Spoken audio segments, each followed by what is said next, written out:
Well, thank you very much, and a very big hello, Arizona, hello, Phoenix.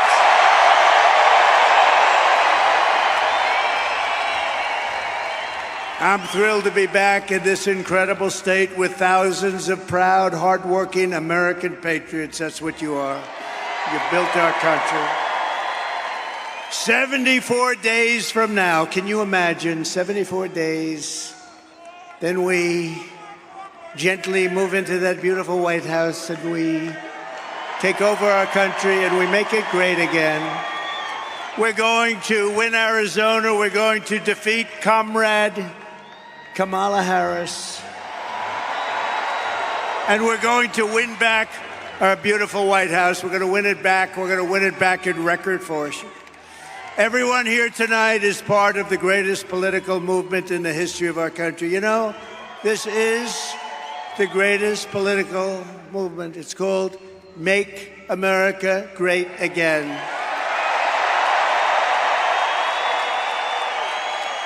And it's right now bigger and better and stronger than it ever was before. You know, we won in 2016, and we did much better in 2020. A lot of people don't understand that, but we understand it. Millions and millions more votes. But those two are nothing like the spirit that we have now. It's amazing. And that's because we've seen how bad government can be. That's why it's combinations of a lot of things. But the job they've done in destroying our country is unbelievable, and people have seen it. And because of that, there's never been anything like this. Right, Carrie? Right? Our movement is not about Democrat versus Republican. It's about patriotism and common sense. We have a common sense. We're the party of common sense. You say what you want. Nice to say conservative, but really, we're the party of common sense. We want fair elections, free elections. We want strong borders. We want a great military. We want great education. We want a nice home at low interest rates or low taxes and no regulations. That's why we're welcoming support from millions and millions of disaffected Democrats, and they are joining like wildfire. Now, it's a little different than it was. You know, we had somebody, I was up 18 points, and they said, Joe, you can't win. You're getting out of the race. No, I want to go and give it a shot. No, Joe, you're getting out of the race, Joe. And if you don't do it the nice way, we'll do it the tough way, Joe. And he said, okay, and now I have a new opponent. This never happened before. We spent $100 million and a lot of time on defeating him. And as soon as he was gonzo, it all started with the debate. The debate. All that time, all that effort. A friend of mine said, you did a terrible job in the debate. I said, why do you say that? Everybody said I was brilliant. They said, no, you got him out of the race with that debate. It's all right. We have to do what we have to do, right? We have to do what we have to do. And now we have somebody that, in theory, should be easier to beat. In theory, because she's a radical left Marxist, and everybody knows it. But we're welcoming the support from millions of disaffected Democrats, independents, moderates, old-fashioned liberals who still believe in things like, little things like borders. I was there yesterday. That's a scary place. Sir, it's about time that you get out of the sun, sir. We're going to have to get you out of here, sir. Let's get the hell out of here. She was the border czar. She presided over the worst border in history. Not American history, world history. Democracy, liberty, and of course, always the right of free speech. We don't really have free speech right now. The press, look at all of them. Look at all of them. Look at that. Wow. Man. That's a lot of press. That's a lot of fake news. That's a hell of a lot of fake news. Gone forever is the old Democratic Party of FDR, JFK, and that's right, even Bill Clinton. Kamala Harris's Democrat Party is the party of free health care for illegal aliens, communist-style price controls, defund the police. All her life she wants to defund the police. A little while ago she changed, didn't she, huh? Banning gas-powered cars and changes for minor children without parental consent. How about that one? How would you like that? Without parental consent. Can you imagine your kid comes home without parental consent? What happened to my baby? What happened? The true divide in American politics today is between these far-left fascists, led by Harris and her group, and you know who her group is, and citizens of all political backgrounds who love our country, share traditional American values, the values that you have right here in this great state, and look past our differences to unite around a thing called our great American flag. And we should speak to our great congressmen and congresswomen. They ought to make it illegal to burn the American flag. If you burn the American flag, you go to jail for 1 year. 1 year, that's all, 1 year. You burn the American flag, because in Chicago at the Democrat deal, they were burning flags all over the place. You burn the American flag. They say it's unconstitutional to do that. I think it's constitutional. You burn the American flag, you go to jail for 1 year. Nobody's going to be burning the American flag anymore. Our opponents worship the deep state. We want to obliterate the deep state. Slight difference. Our opponents, thank you. Our opponents join with warmongers and neocons to wage endless wars, these wars that never end. We don't even know who the hell the country is that we're fighting. We believe that America is strongest when America is at peace. We want peace through strength. That's what we want. Like we had 4 years ago. We didn't have any wars, except we wiped out ISIS very quickly. It was supposed to take 5 years to beat ISIS. I did it in 3 weeks. They support coercive COVID vaccine mandates and want to fire you. If you don't obey, you get fired. We oppose these mandates as a fundamental violation of our God-given rights. We don't want the mandates. We don't want the mandates. They want to arrest their political opponents and silence those who disagree. We reject censorship in all forms, and we believe in freedom, open debate, and fair, equal, and impartial justice under the constitutional rule of law. Our opponents slander us as a threat to democracy. Trump is a threat to democracy. No, they're a threat to democracy. How many times have you heard? You know, it's a talking point for them, right, Deb? It's a talking point. Donald Trump is a threat to democracy. And those guys say it too, because they're the same thing. They're like a part. They're a subsidiary of the Democrat Party. Meanwhile, they rig their primaries. They force out Joe Biden. They force him out of the party. Joe Biden got 14 million votes in an unconstitutional coup, and they appoint a nominee who never got a single vote. And when she ran against this guy, and I'm no fan, he was the worst president in the history of our country. He let in millions and millions of people through her. Let in millions of people would destroy our country. But we're going to get those people out, the people that came in here from jails and prisons and mental institutions. But they threw them out. You know, they ran against each other for the primary, and she never even made it to the first state, the great state of Iowa. Never made it. And now she's the one running. A little strange, isn't it? You see, that's really a threat to democracy if you get right down to it, right? In our movement, we know that democracy does not mean rule by the Democrat establishment. It means rule by the American people. Tonight, I'm very pleased to welcome a man who has been an incredible champion for so many of these values that we all share, and we've shared them for a long time. I don't think too many of you people have heard of him. He's very low-key. He's a very low-key person, but he's highly respected. He is a great person. I've known him for so long. For the past 16 months, Robert F. Kennedy Jr.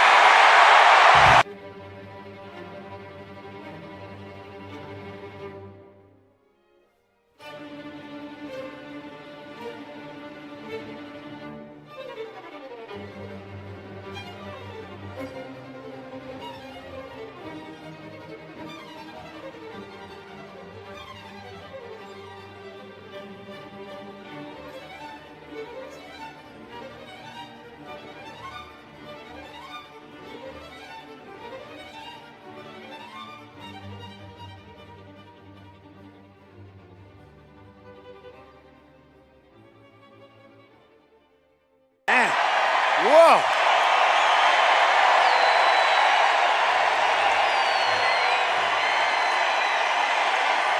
And he deserves it. He deserves it.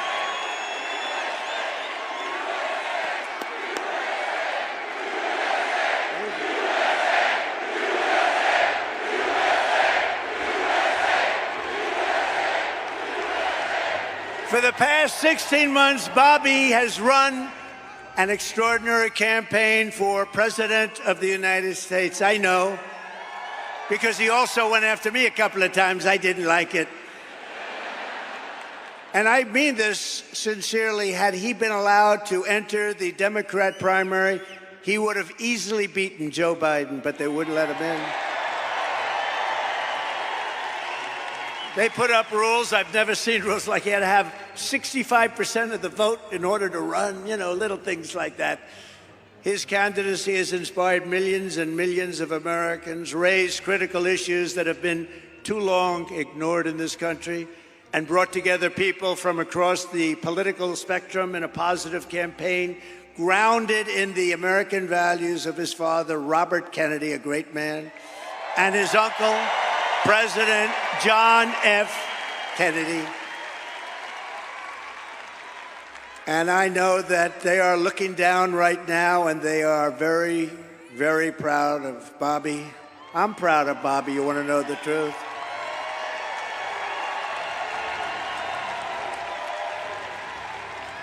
And I don't think I've ever introduced anyone that got applause like he just got. I must tell you, I don't think it's true. I don't think I've ever introduced anybody that got applause like that.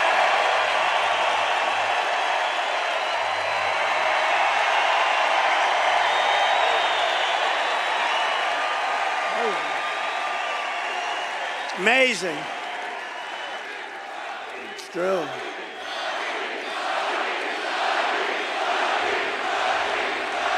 Amazing.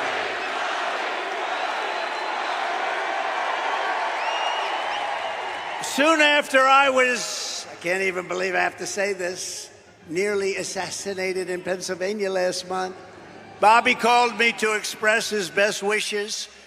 He knows firsthand the risks incurred by leaders who stand up to the corrupt political establishment. When you stand up, you bring on some trouble for yourself, but you have to do what's right. You have to do what's right for the country. I will tell you, we are both in this to do what's right for the country. That's one thing I can tell you.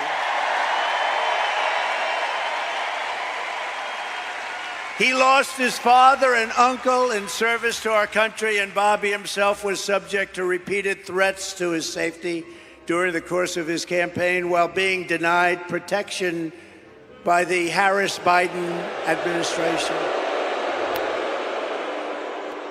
And this is a tribute in honor of Bobby. I am announcing tonight that upon my election, I will establish a new independent presidential commission on assassination attempts. And they will be tasked with releasing all of the remaining documents pertaining to the assassination of President John F. Kennedy.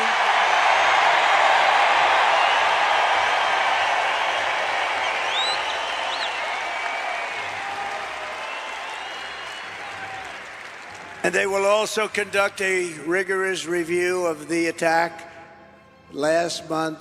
But I tell you, I have never had more people ask me, please, sir, release the documents on the Kennedy assassination.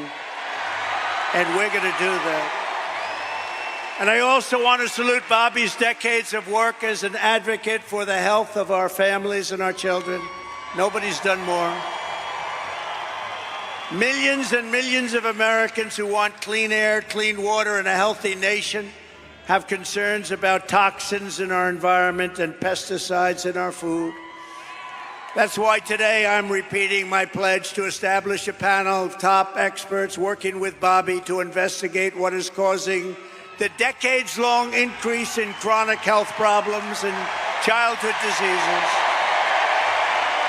including autoimmune disorders, autism, obesity, infertility, and many more. We want every child in America to grow up and to live a long and healthy life. So I just want to ask Bobby to speak for a little while. I'll stand aside. I'm going to stand aside. But I can only tell you, I've known him a long time.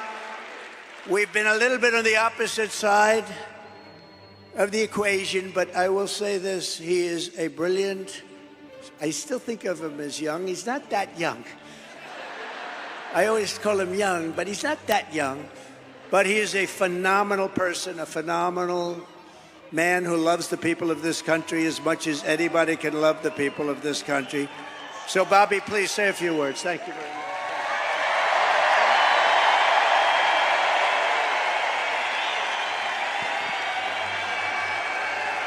Thank you. Thank you, President Trump.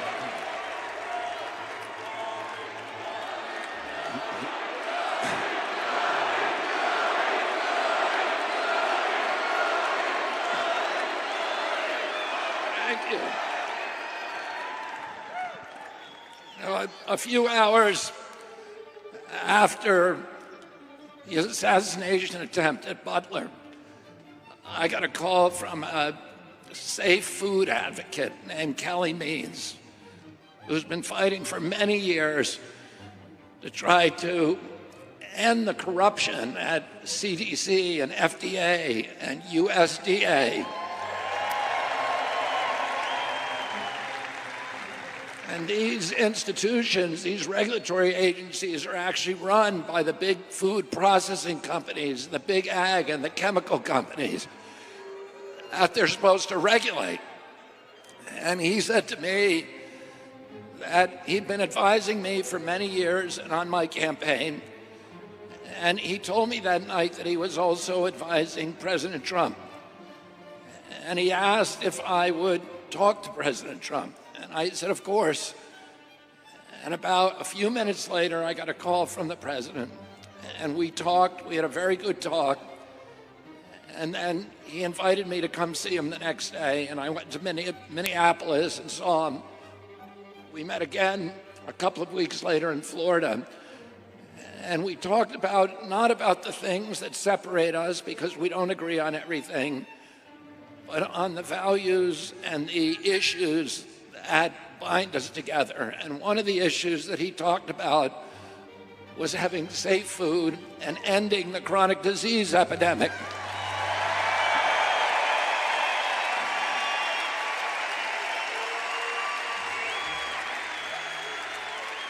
Our children are now the unhealthiest, sickest children in the world. Don't you want healthy children? And don't you want the chemicals out of our food? And don't you want the regulatory agencies to be free from corporate corruption? And that's what President Trump told me that he wanted. He also told me that he wanted to end the grip of the neocons on U.S. foreign policy.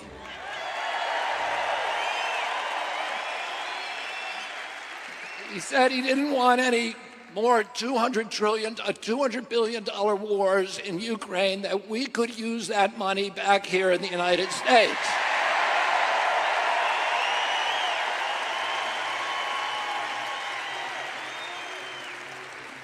And the best way to build a safe America is to rebuild our industrial base and rebuild the middle class in this country. And don't you want a president who's going to get us out of the wars and who's going to rebuild the middle class in this country?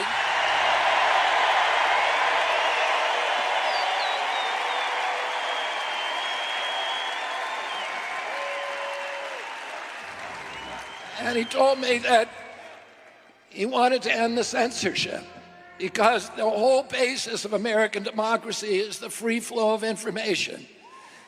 And we know that a government that can silence its opponents has license for any kind of atrocity. And can you think of any time that you can look back in history and say that the people who were censoring were the good guys?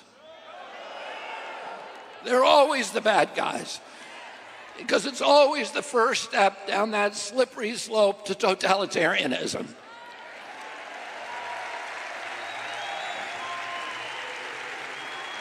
And don't you want a president who's going to protect America's freedoms?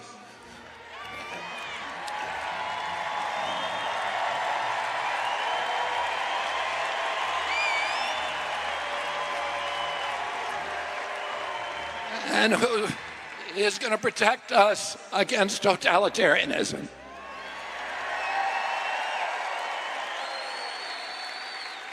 And I want to ask you again, don't you want a safe environment for your children? Don't you want to know that the food that you're feeding them is not filled with chemicals that are going to give them cancer and chronic disease? And don't you want a president that's going to make America healthy again?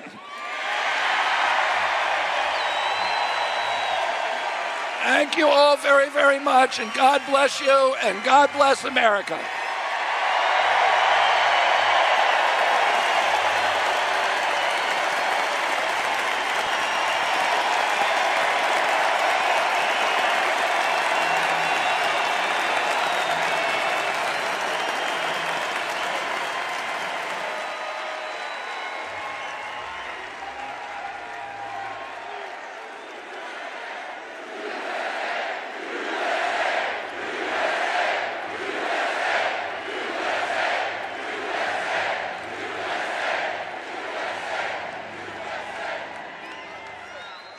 Wow, that was something, huh? That was something. Fantastic guy. You know, he did well, and the polls are good and all, but you have to remember we have sort of like a two-party system. It was designed that way, and it's awfully tough. And as well as he did, he'd be at 10 and 15 and 16 points sometimes. That's a lot. That's a lot. But if he were in a regular system, like as a Democrat or perhaps as a Republican, but not against me, of course. But if he were in a regular system, there are a lot of people that maybe liked him the best, but they said, we can't vote. So with all of those votes he was getting, he has a lot of votes that he could have gotten. I think he's going to have a huge influence. We're leading now, but I think he's going to have a huge influence on this campaign.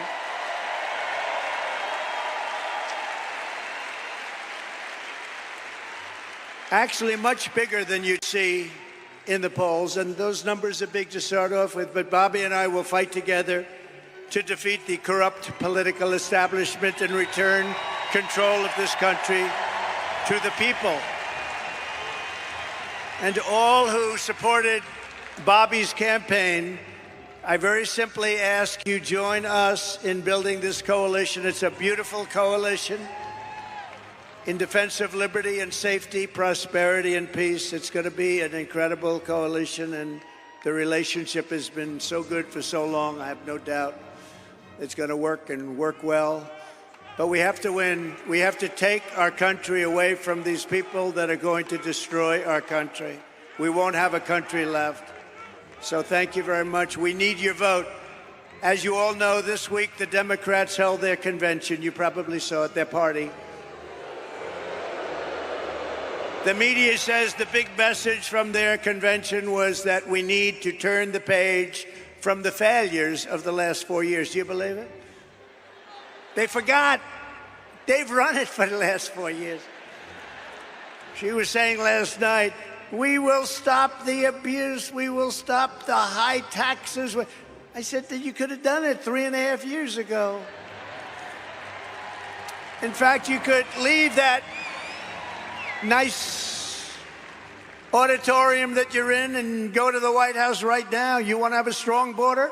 All you have to do is say to the incredible Border Patrol, ICE, law enforcement, close the border now. You don't need bills. I did it. And we had the best border in history. Put up that chart. Put it up. That chart. I love that chart. I love that chart. Put it up. But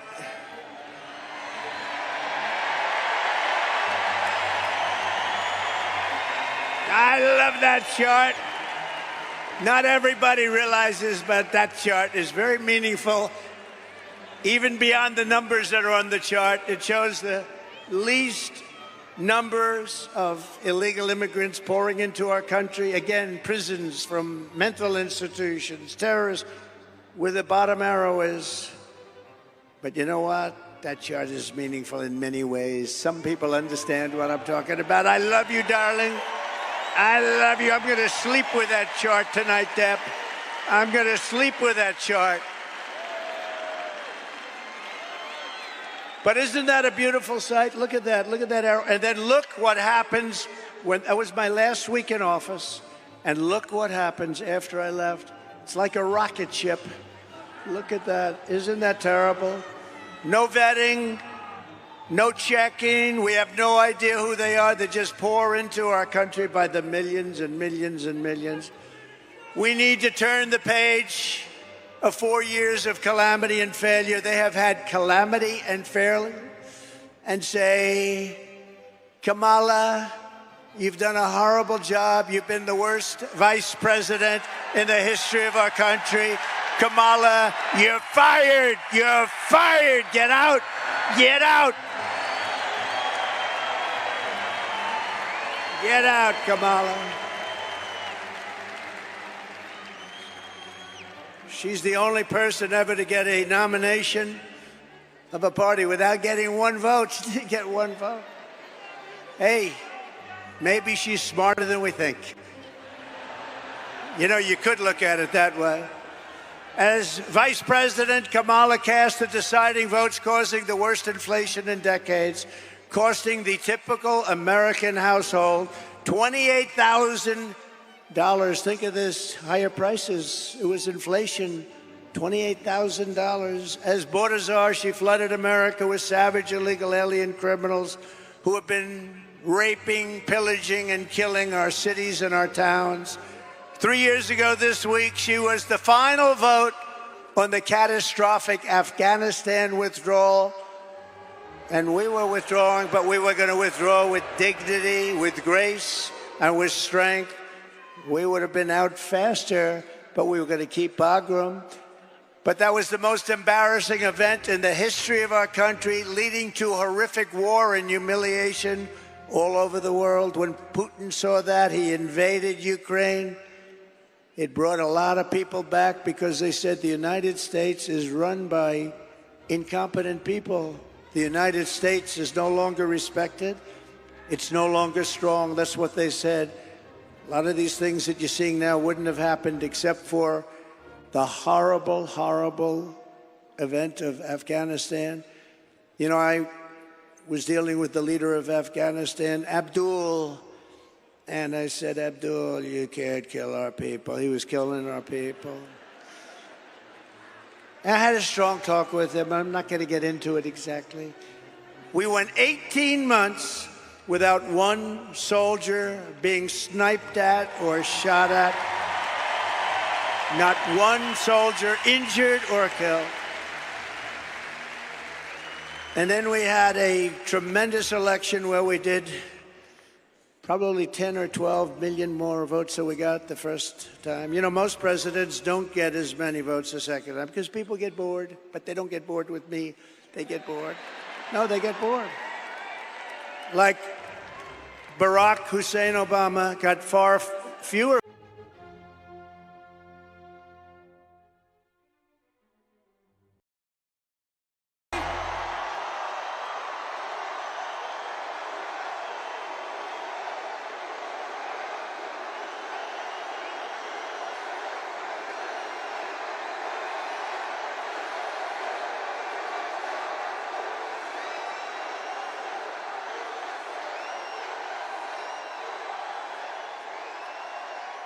Wow. This is a big crowd. This is a big crowd. Thank you very much, everybody. Thank you very much, everybody, and a very big hello to New York and a place called Long Island, which I know very well. And I'm thrilled to be back in the state I love with thousands of proud, patriotic New Yorkers who are really the heart and soul of America. We know that. And the reason I'm here is because it hasn't been done in many decades. It hasn't been done for a long time, but we are going to win New York.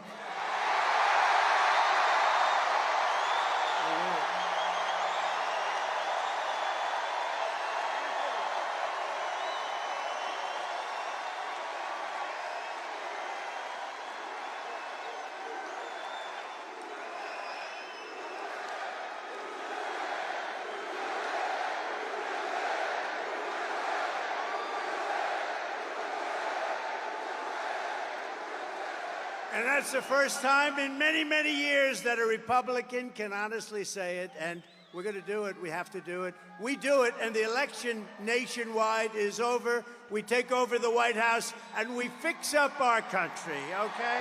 We fix up our country.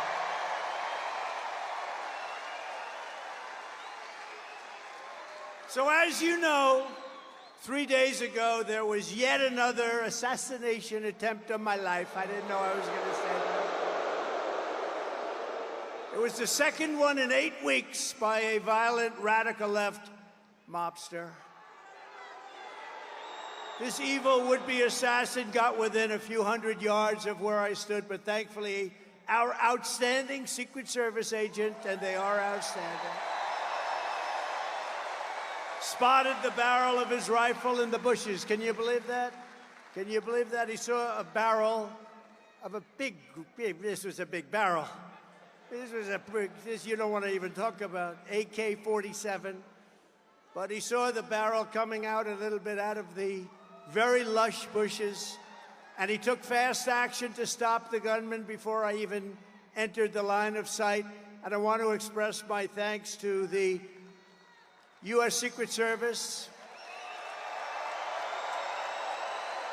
who was there that day, and to all of the sheriffs and law enforcement down in Florida, they're heroes who helped to apprehend the attacker. And by the way, you possibly heard the story. So the secret agent, service agent, pulled out the gun and started shooting. He said, a barrel. He didn't talk like a lot of people. They talk. How are you, sir? What would you like to talk about? Would you like to talk about the weather? No, he pulled out the gun and he started shooting at him. And the villain, no, but think of this. This could only happen with a woman because men aren't smart enough, I hate to tell you fellas. So he dropped his gun, his car was a block away, and he started running because they had him. And he was running, and a woman driving a car innocently said, he looks like a bad person to me. He looks very suspicious. And she followed him and pulled up to the back of the car and started taking pictures of his license plate. Can you believe that? And she took the pictures of his license plate, perfect, beautiful pictures like a professional photographer. and sent them to the sheriff and said, I just looked at a man, there was something strange going on. Who the hell would do that, right? Only a woman, only a woman. Right.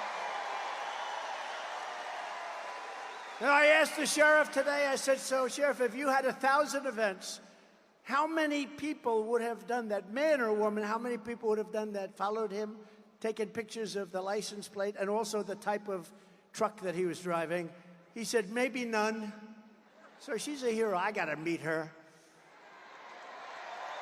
And because of that, they were then able to catch him in a very speedy drive down the various highways in Florida, but they got him, and they got him fast. But I think it's incredible. So the agent and that wonderful woman, and with all of my heart, I thank you all for your incredible valor. What you've done is incredible. What the people of our country and law enforcement does in this country is incredible. Tonight, let me also deliver a message straight to Kamala Harris. Have you heard of her?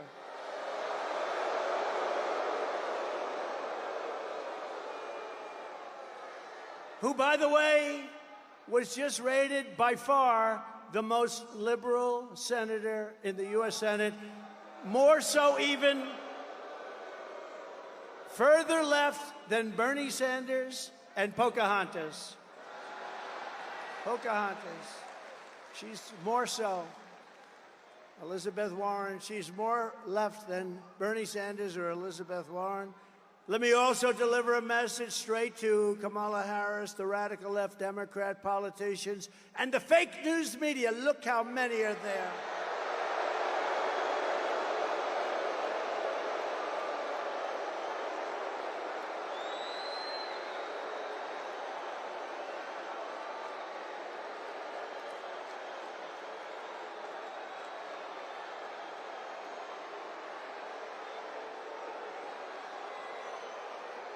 We've got to get our media back in this country. We've got to get them back.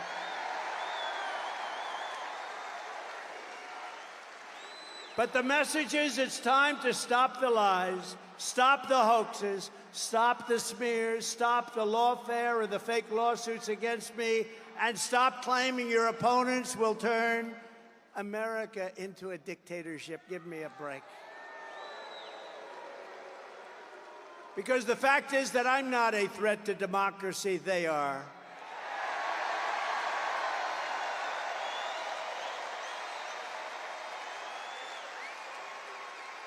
They're doing things in politics that have never been done before in the history of our country. And worst of all, with their open borders and bad elections, they have made us into a third world nation, something which nobody thought was even possible. Americans deserve a campaign based on the issues. We try and keep it on the issues. And God has now spared my life. It must have been God. Thank you.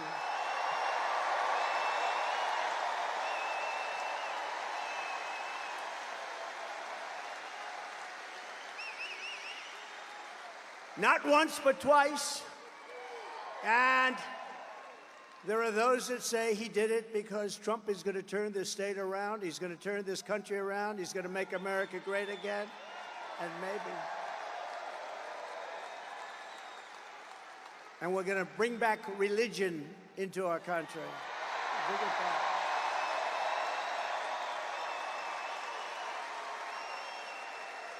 These encounters with death have not broken my will. They have really given me a much bigger and stronger mission. They've only hardened my resolve to use my time on earth to make America great again, for all Americans, to put America first. Gonna put America first. Earlier today, I was honored to receive the endorsement of the rank and file membership of the Teamsters. I love the Teamsters. They delivered all that concrete for those buildings I built in New York. They delivered the big, heavy, most beautiful trucks you've ever seen. They delivered the concrete in all those buildings I built in New York. But, you know, this hasn't happened in so many decades. We won the overwhelming majority of the local chapters and the members, and as a result, the national organization has refused to endorse the Democrat candidate for the first time in many, many decades. And I also want to thank Teamsters President Sean O'Brien, amazing man, and all of the incredible rank-and-file Teamsters across the country, because this was a surprise. It's automatic. They endorse the Democrats, automatic for many, many decades. But you know what? They said, they looked at her, they said, we're not going there, I'm sorry. These are tough people. And together we will secure our borders, we will protect our workers, we will defend our jobs, we will rebuild our country with American skill and American pride and American labor. Right?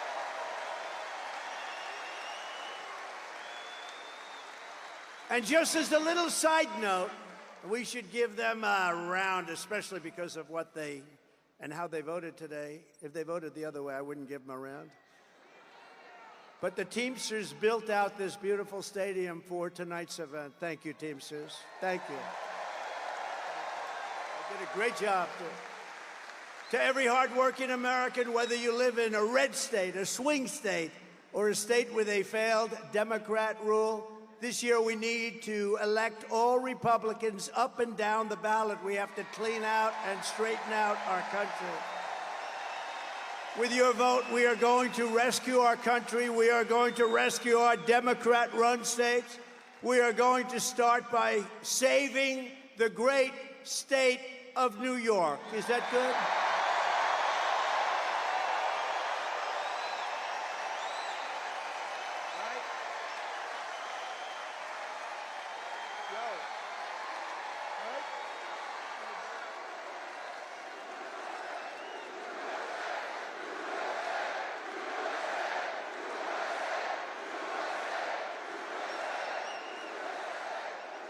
When I told some people in Washington, yeah, I'm going up to New York, we're doing a campaign speech, they said, what do you mean New York?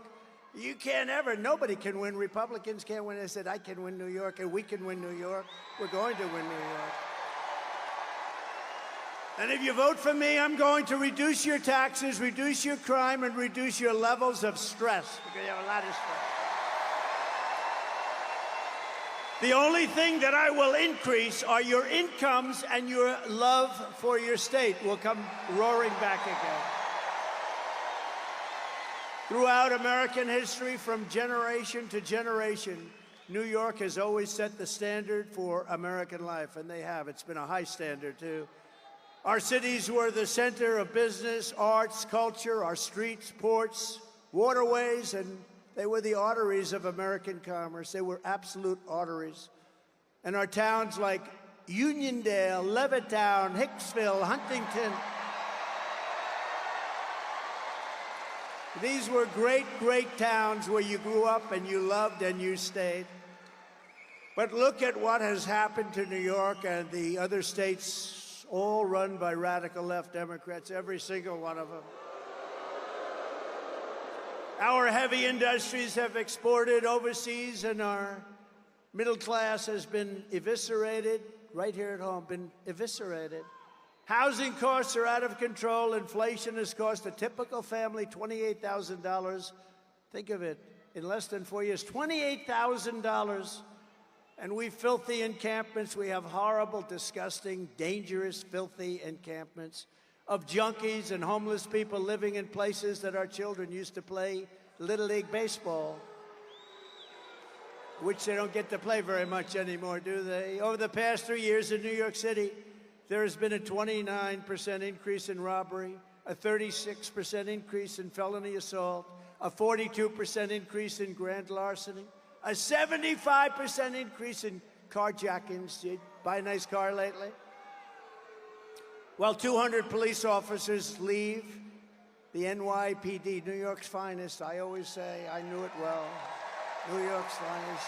They leave every single month, 200 people a month. Incredible people. They're incredible people. The trains and subways are squalid and unsafe. The median of our highway, all those medians, they spend all that money, they're falling down, they're rotting. Businesses are fleeing, the mobs of illegal migrants are being put up in luxury hotels at your expense, while our great veterans live on the freezing or steaming sidewalks right outside the main entrance to where the migrants enter their hotel. Think of that. Think of it. We have veterans lying on the street, squalid, lying on the street, sometimes freezing, sometimes it's hot, it's summer. And they're looking at people just came into our country, and they're going up to the 17th floor of their suite. How crazy has our country become? And can you imagine what those veterans, when they watch this, must be saying? But listen to this. Can you also imagine what the migrants must be thinking? They're saying, can you believe this? We just came from a place, in many cases, they were in prisons, and now they're living in hotel suites while our veterans are living on the street. And so I say to the people of New York, with crime at record levels, with terrorists and criminals pouring in, and with inflation eating your hearts out, vote for Donald Trump. What the hell do you have to lose? What do you have to lose?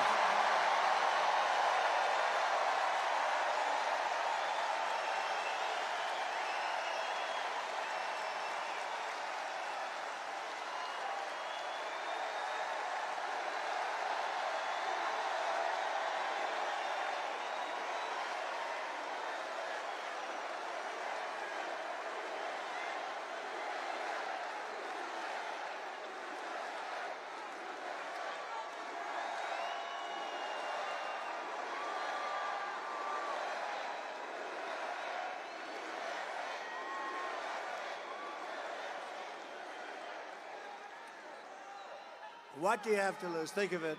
What the hell do you have to lose?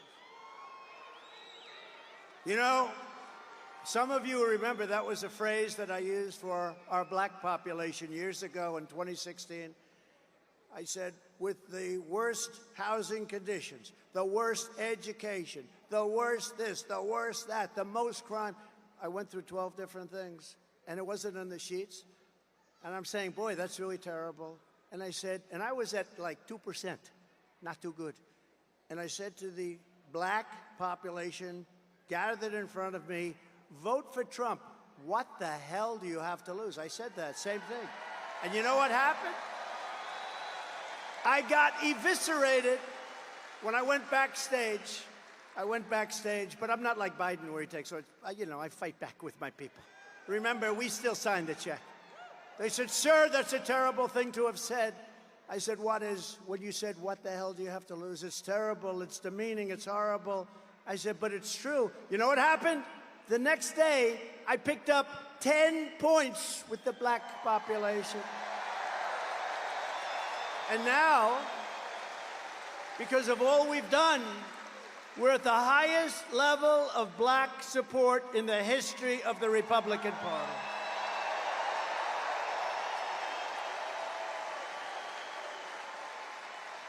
And by the way, the Hispanic support, do we have any Hispanics?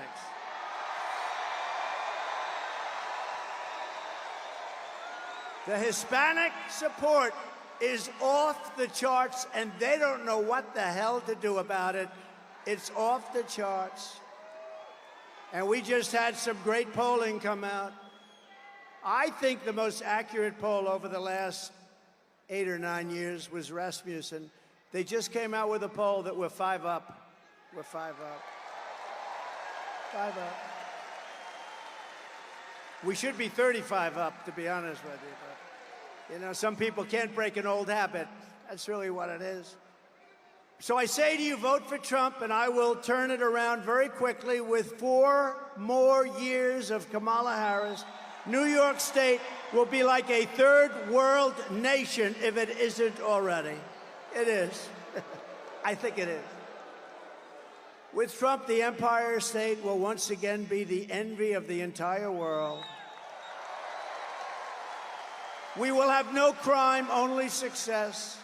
And unlike your current radical Democrat regime, I'm not driven by partisan ideology. I'm driven by results, and I'm driven by New York common sense. It's common sense, right? Right? It's common sense. You know, I like to say the party, this is a great party. I like to say the party is really, you know, we're conservative and all that, right? Who knows? You know what we are? We're really people with common sense. We need walls. We need good elections. We want low taxes. We want great police officers that are well taken care of. We don't want to defund the police. We're the party of common sense more than anything else, and it's picked up a lot of steam. It's true. My first week back in the Oval Office, I will clean up and call up your governor and mayors all across your state, and I will tell them it's time to work together. They're largely Democrats. It's time to work together for the good of the people. Going to do it. And despite all of the persecution I've endured from the corrupt judicial system in New York, it's a corrupt system. I love the people of this state, and I want to give back. I want to give back to you. I've had a great life. I want to give back to you. We're going to give it back to you. We're going to make this city and we're going to make this state incredible again. Together, we will rebuild our roads, bridges, highways, and airports. They're falling apart. They're falling down. We will renovate New York subway. Oh, that's beautiful. I used to go to school on the subway. Can you believe it? I mean, I like to say it's not so long ago, but it probably is. What do you think, Bruce? I guess it is. But my parents would drop me off at a subway, and I'd go to Union Turnpike, or I'd go to wherever I... They had no fear that I was going to be disappearing. They would take me to a subway, put me on and say, bye, darling, bye. If you do that today, you have about a 75% chance that you'll never see your child again. What the hell has happened here? What has happened? We will renovate the New York subway so that the greatest city in the world finally has, again, the greatest transit system anywhere in the world. You have the basics. We have to clean it. We have to take care of it. We have to give it a little love. And we have to get the criminals the hell out of there.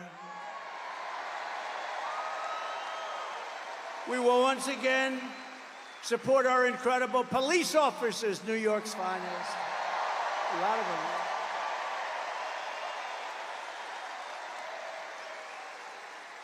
You know, I've got the support. To me, this is so important. I think to you, it's every single police group in the nation is supporting me. The other day, the Fraternal Order, it's the largest. They gave us 400,000 police, and they gave us a unanimous endorsement. We have it from everybody. We have it from everybody. We will work with the mayors and the governor to rebuild your defunded and depleted police forces, including New York's finest and NYPD. Look, I know so much about it. I love New York's finest. I used to be in Brooklyn. I had an office with my father in Brooklyn. And we used to go in Brooklyn to a White Castle. Did anyone ever hear of a White Castle? And my father would say, no, that's the best place. Only 12 cents a hamburger. Remember? 12 cents. Bruce, we had Bruce. How good is Bruce? Bruce Blakeman, one of the greats. He won in an upset. You know, this is a Republican. He ran a couple of times. You couldn't beat this hoax of Democrats. He ended up winning. He's done such a good job. He's now unbeatable. They don't even run anybody against him. Great. Great. Really great. We got a lot of them. Joe Cairo's here. Joe, are we going to win, Joe? What do you think? Joe Cairo. Don't mess with Joe, right, Joe? We love you, man. Your family's great, too. But I will stop the Kamala crime wave, and we will do everything we can. We're going to get these violent criminals behind bars. We're going to get them out of our country. We're going to take them back to the country from which they came. A few months ago, I visited with the grieving family of a New York City police officer, Jonathan Diller. You know Jonathan Diller? I was hoping his family could be with us. He was just 31 years old, gunned down during a traffic stop by a vicious thug, leaving behind his incredible wife, Stephanie, and family, their one-year-old son. What a son. And are you here? Are they here? They could be here. Is Stephanie here? Because, you know, it was a bond, and she was so great, and I think she's here. It's hard when you have 19,000 people.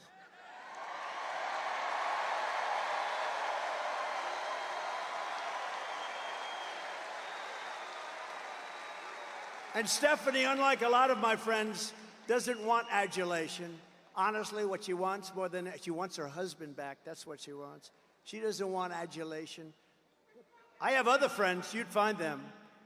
I have other friends. If you said their name, they'd be jumping up. Here I am. Here I am.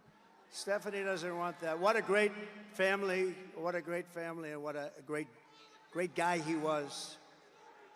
The criminal charge was savagely murdering Officer Diller, was previously arrested by the NYPD 21 times, right? 21 times, Bruce.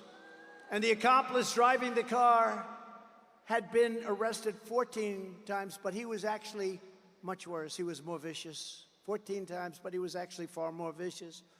This is the kind of story we hear every single day under radical Democrat policies like cashless bail, cashless bail. You kill somebody, and you're out on the streets in 2 hours. Cashless bail has been a disaster for our country. Kamala Harris wanted it no matter where she went. She boasted about being the leader of the movement of cashless bail, just like she led the effort to defund the police. You know, she was the leader of the effort to defund the police, and now she's running for president. But a little while ago, like everything else, no fracking, no this, no, she changed her mind. Now she says she likes the police. She can't say love, but she says like. She's made a lot of progress, but you know the first thing that would happen is she will go to defunding the police, if that's even possible to think about. But when I get back into the Oval Office, the madness ends and the law and order is going to return to our country.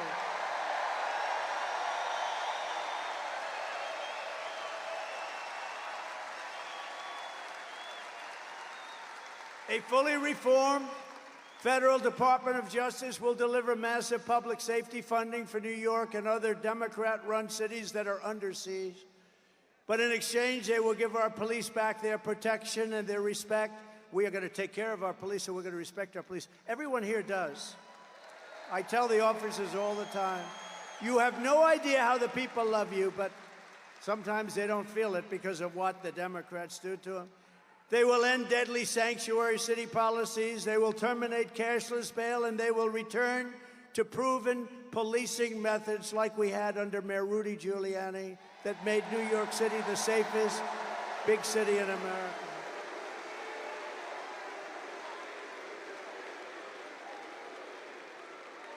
Simultaneously, we are going to make life in New York State affordable again. Little word, affordable. A vote for Kamala Harris is a vote for 4 more years of job losses. Look at what's happening. Businesses that are fleeing, money draining out of your state, and hundreds of thousands of illegal migrants sucking your public resources dry. You know, I've always heard for 20 years, I've heard that New York City has no money, and yet they're going to spend $3 billion on illegal migrants, and they're not getting it from the federal government. You wonder, they never had money, but they have $3 billion to take care of people that came into our country illegally. Doesn't make sense. But under the Trump economic plan, we will cut your energy prices in half within 12 months. Half! Because we have more liquid gold under our feet and we don't use it. We go to places like Venezuela when we have more than Russia. We have more than Saudi Arabia. You remember I got Anwar approved in Alaska. It's the biggest site anywhere in the world, probably bigger than Saudi Arabia, bigger than Russia. And what did they do? In the first week in office, Ronald Reagan tried so hard he couldn't get it. I got it. the biggest site in the world, Alaska. And in the first week in office, they terminated it. We'll have it back very quickly, I promise you that. We will rapidly defeat inflation. We're going to bring your prices down. All they're doing is they've cut it, but you're up 55 or 60%. People that used to live a nice life 4 years ago, they can't afford an apple. A woman, they showed a picture of a woman the other day. I said, boy, that's sad. That should never happen to her. She went to the counter, the cashier. She had 3 apples. And when she was standing with the cashier, she realized she didn't have enough money for one of the apples. And she took the apple, brought it back, and she bought 2 apples. That shouldn't be happening in our country. That shouldn't be happening in our country. We will cut interest rates, cut insurance costs, and insurance is horrible. And massively, we will cut your taxes again. I gave you the largest tax cut in the history of our country.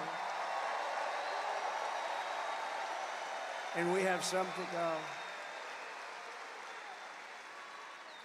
Kamala Harris, as you look at her plan, will give you, very simply, the largest tax hike in American history. She's going to lift your taxes. This is the only person I've ever seen, and Biden too. They announced that they're going to raise your taxes, and it's supposed to be good politically. I don't think so. I don't know. I've never seen that, Anthony, before, where they say they're going to raise your taxes. They're going to raise your taxes. To vote for me, I'm going to raise your taxes. Can you believe it? I made a mistake. I shouldn't have done that, because the news will say, vote for me, I'm going to raise it. They're going to say, they're going to attribute it to me. I can't do that.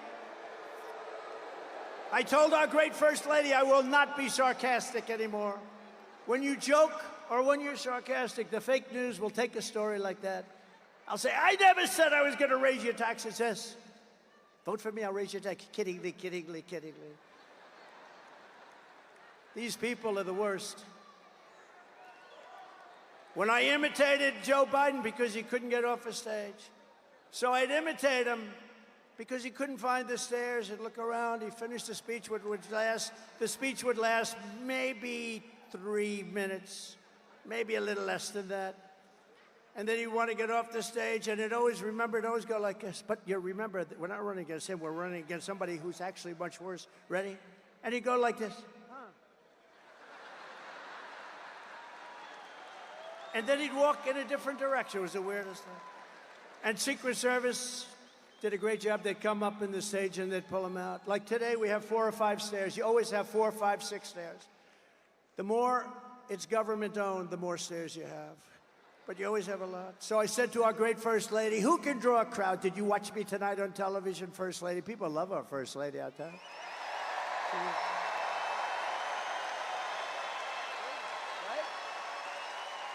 Go out and get her book. She just wrote a book. I hope she said good things about it. I don't know. I didn't.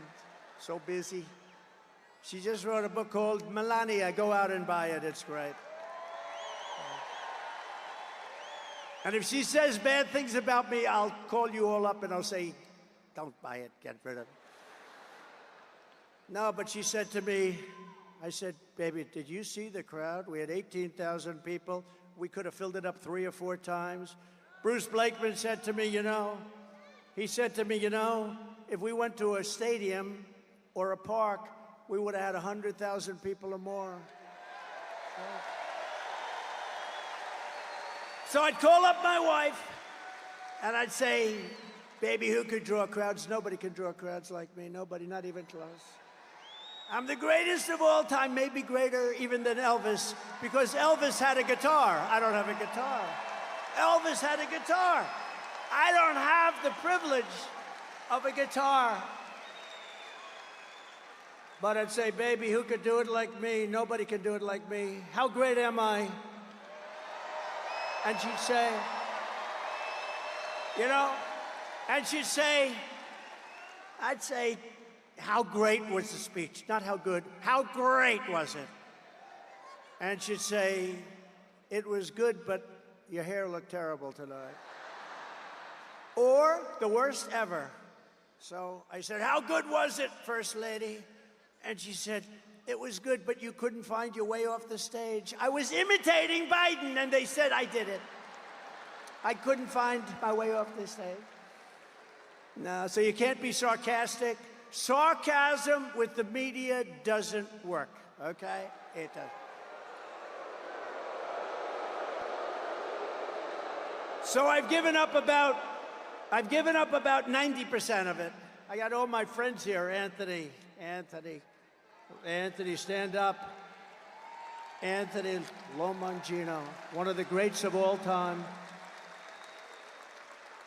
He said, I have a big business problem. What? I have too much cash. I don't know what to do with it. I said, I've heard of worse problems than that, Anthony, right? He's doing good. He's a great man, great businessman, and a great person. Kamala wants income tax hikes, small business tax hikes, capital gains tax hike. How about the capital gains? She wants a tax, unrealized capital gain. That means she wants to give you a capital gain, even if you have stock. She wants to give you a capital gain, even if you didn't sell it. You know, I know a lot of people, they're very rich, but they don't have cash. They're rich, but they don't have cash. A lot of them. You know, it's like that. Farmers are like that. They have great land, great everything. They make income, but they don't have cash. And you know what I did for farmers and small business and the tax hike? And nobody talks about this. I got rid of the estate tax, so that, or the death tax, as they would call it, so that when you die and you pass it on to your children who you love, if you don't love your children, then it's not going to do you any good. And there are those. Does anybody in this incredible arena, they did a nice job, by the way, fixing it. I remember the old one. Does anybody in this incredible arena not love their children? Who in the arena is rich and will not leave their money to their kids? Because if that's the case, then what they did for you doesn't mean anything. Do I have any hands? 20,000 people and I have no hands. Okay, who wants to leave their money to their kids?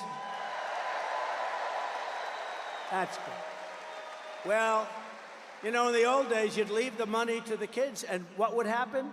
The kids would have to go out and borrow money. They'd lose everything. They had to borrow money from a bank at a high rate of interest.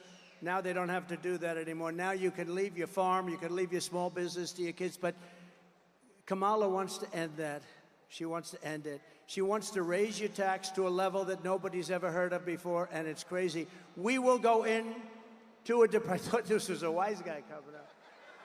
This guy, I thought, I'm getting ready. I'm going like this. You know, I got a little bit of a yip problem here, right? That was amazing. I was all ready to start duking it out. I felt like my man in the front row here. Stand up, will you please? This is the toughest man. You know him? Do you all know? I'm going to introduce you later so you can sit. He's the toughest guy. If somebody walked on the stage, he wouldn't be afraid. He would already be attacking the poor guy. Yeah, that was interesting, wasn't it? It's the first time that's ever happened, I think. Is he new to the game? I think so. By contrast, I will cut taxes for families, small businesses, and workers, including restoring the SALT deduction, saving thousands of dollars for residents of New York, Pennsylvania, New Jersey, and other high-cost states.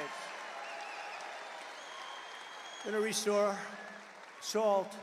Jobs and factories will pour back into New York. I know how to do it better than anybody's ever known how to do it, and we can do it so easily. Wages will soar, the cost of living will fall, and I will deliver the greatest economy in the history of the world to our country, and one of the greatest economies in the history of New York State.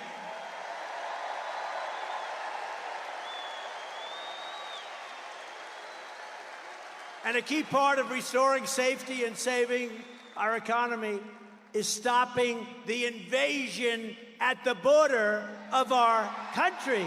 It's crazy. Under border czar Kamala Harris, you know, she was the border czar until she started looking at this situation, until the coup. I say until the coup because it was a coup. But she was a border czar. Now she said, I was never the border czar. You know what? Give her that. But she was in charge of the border, and the border is the worst run border in the history of the world. There's never been a border like this. 21 million people, illegal aliens are coming in from all over the world, from prisons and jails. From mental institutions and insane asylums, many tourists are coming in just to watch. Did you ever see this? You have tourists that line up to take pictures of it. They usually turn out to be the fake news, and the pictures are so bad they never show it. You know, the fake news never, ever talks about it, but we have massive numbers of terrorists coming in to our country. You have everybody coming in. We have people that can't speak the language.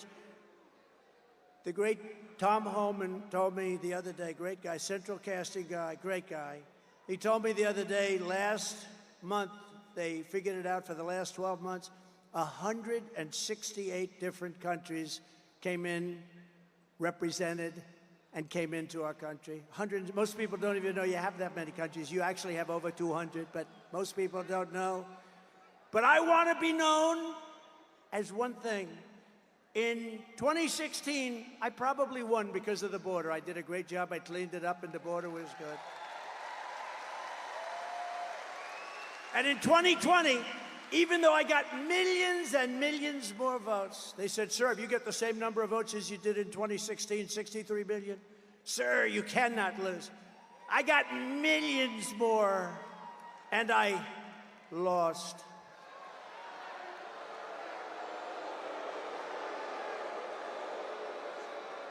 But you know what? We're going to have the greatest win in history when we pull this one off.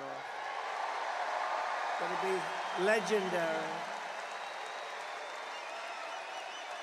But in 2020, my people would say, sir, it doesn't help for you to speak about the border. Nobody cares. I said, I want to speak about the border. I did a great job. Sir, nobody cares. It's true. I talk about the border. Nobody cared. But now they care, because now the border is 25 times worse than it was in 2016. Now the border is not even believable what's happening. And I want to be known as your border president. I'm going to be known as your border president.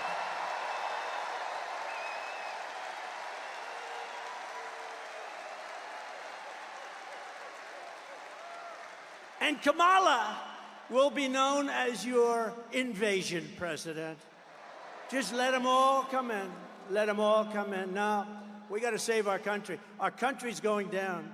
If you look at what's happening with the Venezuelans taking over, I mean, they're taking over large pieces of real estate in Colorado, and you have a Democrat governor who's petrified of them. He's afraid. I've never seen anything like it, and he doesn't want to talk about it. They've taken over your buildings and your land. You got to do something about it. That wouldn't happen with Bruce Blakeman, I can tell you right now.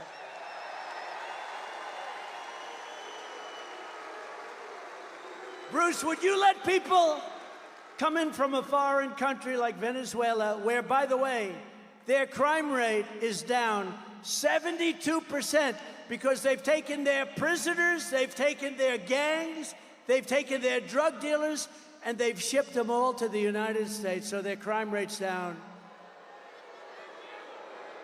But Bruce, would you ever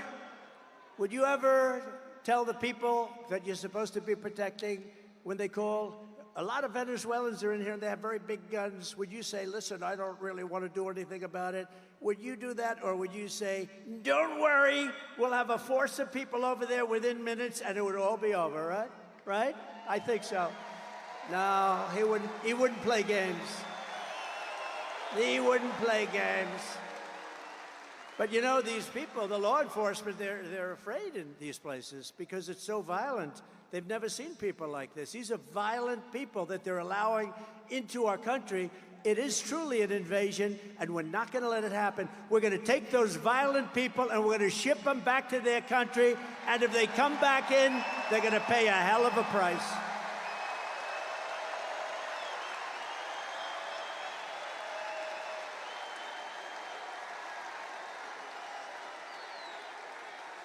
Thank you. We have no choice. We have no choice. It's not like, you know, this is not sustainable by any country. This is not sustainable. How about in Springfield, Ohio? They had 32,000. This is a little beautiful town. No crime, no problem. 32,000 illegal immigrants come into the town, 32. So they almost doubled their population in a period of a few weeks. Can you believe it?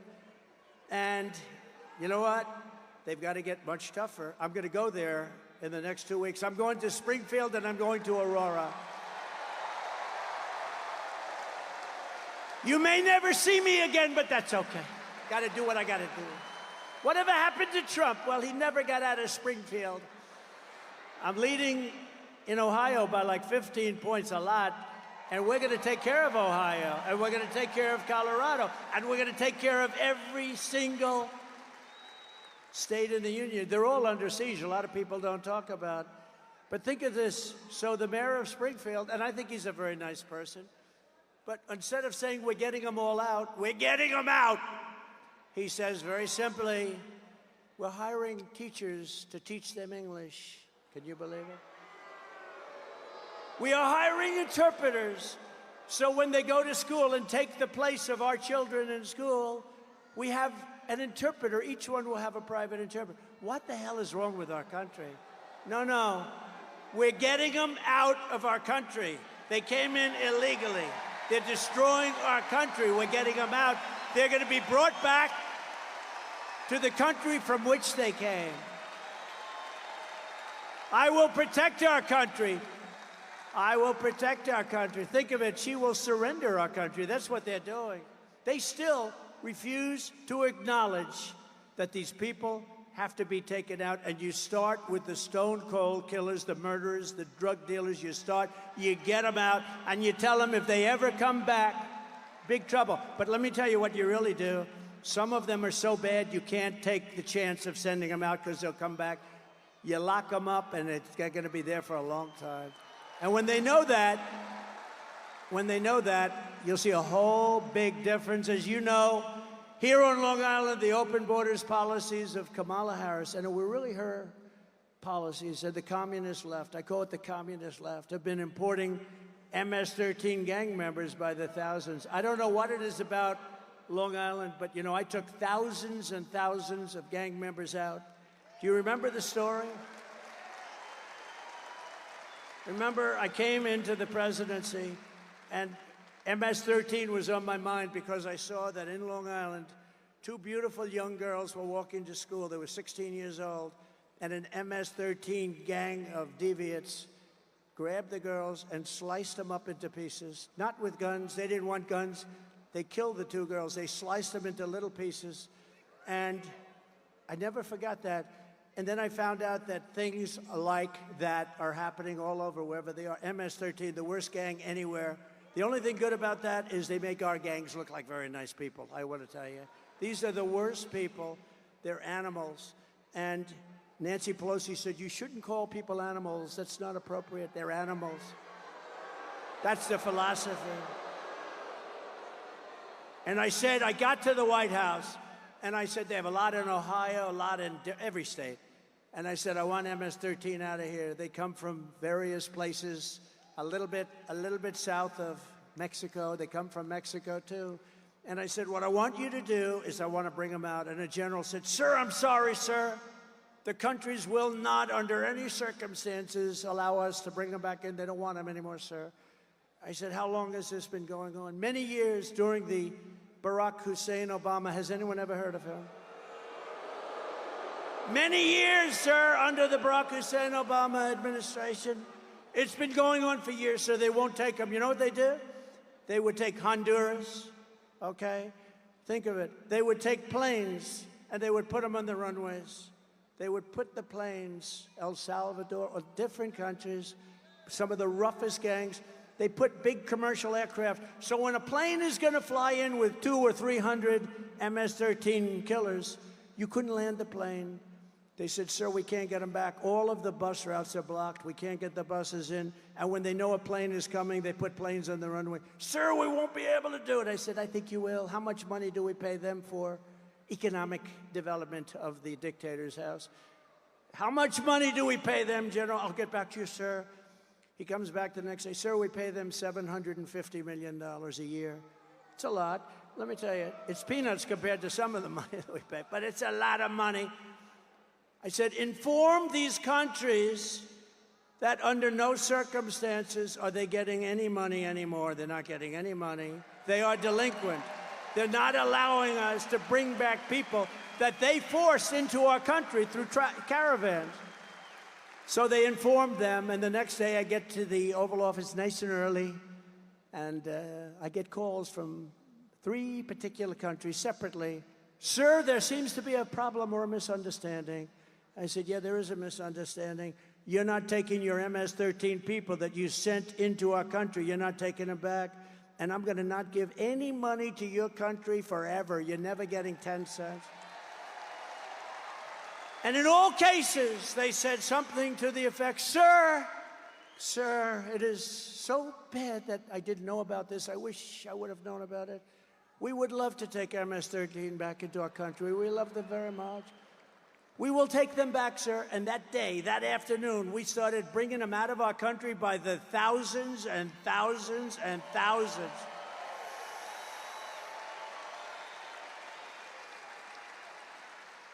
And the worst part of the story is, now, I still didn't pay them. I figured. But now they're getting $4 billion a year under Biden. Biden said, do it. Maybe she knew about it. I don't want to blame her if she didn't. But $4 billion, you know why? Because he wants them to create a beautiful environment so that they say that that's not going to happen. Okay, the money's going to be stolen all over the place. So instead of $750, it's now at $4 billion. An estimated 75% of arrests in Midtown Manhattan and over 60% of arrests in Queens are now illegal aliens. Congratulations. Congratulations. And you know this. In Queens a few months ago, an illegal alien released by Kamala Harris, she was in charge of the border, approached 2 13-year-old children with a machete in broad daylight, forced them into the woods, tied them together by the wrists and raped them, injured them terribly, very badly. You know about it.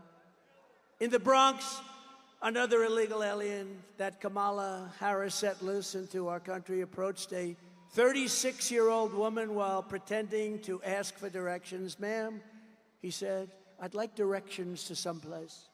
Before he wrapped his arms around her throat, pinned her down on a park bench, and raped her all night and beat the hell out of her. And you know what she said? She said, he didn't rape me, he tried to kill me. That was her expression when the police came. And on Coney Island, a place I know well, just weeks ago, 2 migrants, Kamala let in, raped a 46-year-old woman with a knife to her throat.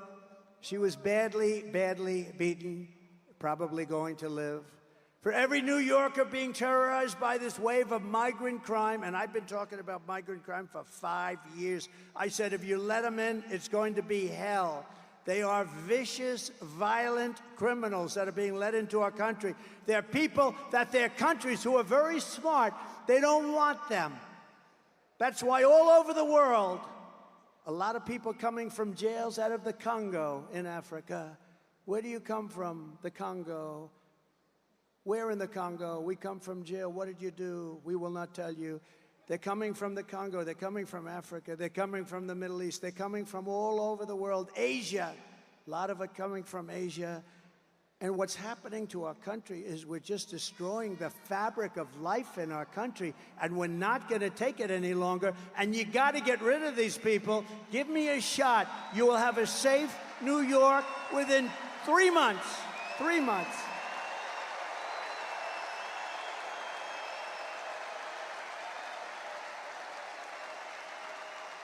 For every New Yorker being terrorized by this wave of migrant crime, November 5th will be your liberation day. It's going to be liberation because you are living like hell. You're living a life like hell.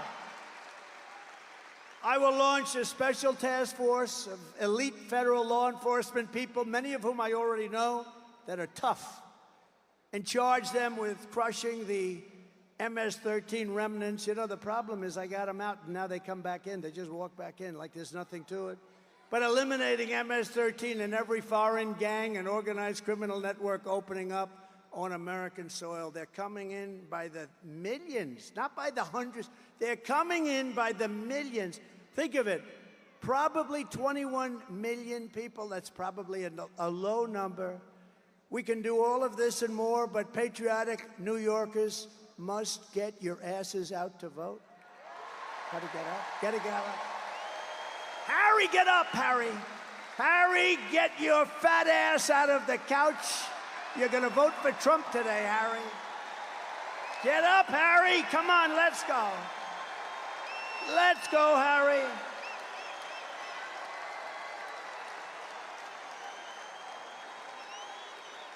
We gotta vote.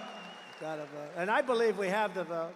You know, it's an interesting thing. Evangelical Christians, they tend not to vote very much. If they did, you'd never lose.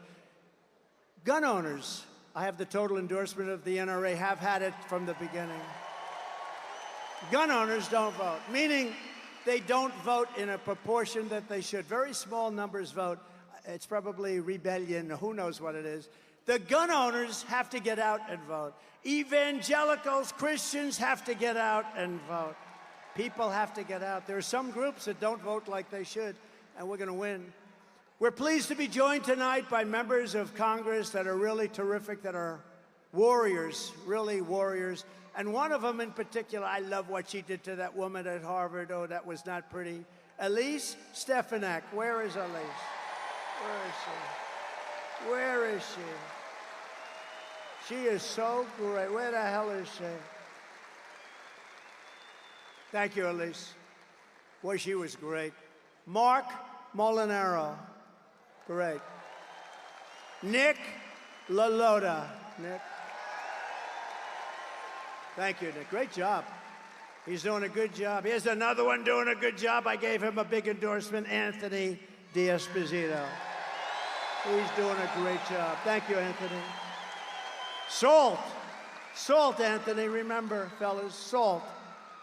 Brandon Williams, doing great. Thank you, Brandon. Thank you very much. Nick Langworthy, terrific guy. Claudia Tenney. Where's Claudia? Where's Claudia?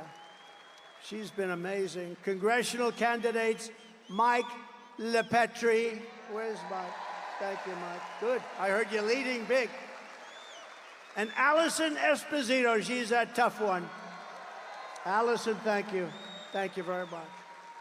It's tough, you know, when you have this many people. I'm looking around. Where's one person? Thank you very much, Allison. Beautiful. Senate candidate Mike Sapriacone. Mike Sapriacone. Come on, Mike. Where's Mike? You got to win, Mike. We got to win that one, Mike. You can do that. You can do that. A former senator and a friend of mine for a long time, and we had disputes every once in a while, but generally I would say it was a 10 relationship, and he was a tough cookie, Senator Al D'Amato. Right? Good man. A good man.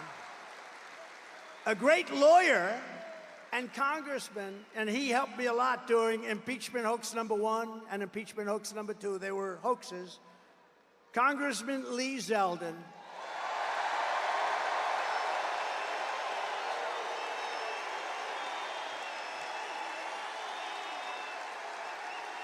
He's great.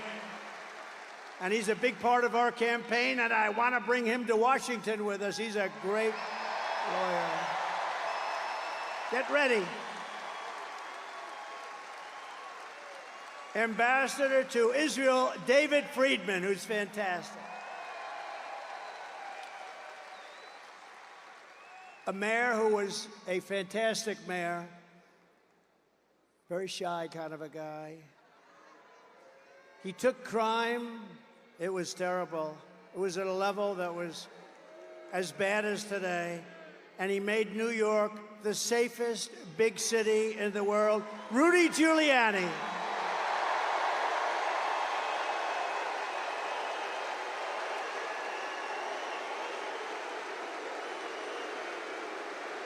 Boy, Rudy, isn't that great? And his son, who happens to be a great golfer. A lot of people say, oh, how's Andrew? Not that good. Let me tell you, he's seriously good. Andrew Giuliani. Thank you, Andrew. Thank you, Andrew. Did a good job. and a very beautiful little boy who went through hell. But I brought him some presents. That's why I was late for you today. I brought him presents. I said, Liam, do you think the crowd of 20,000 plus a lot of people outside, you know, we put up big televisions on the back of the building, but that's not like being here. It's wonderful. Hello out there. I hope you're enjoying it. Big, big, beautiful screens. We have big screens. Not quite like being in the third row, first row.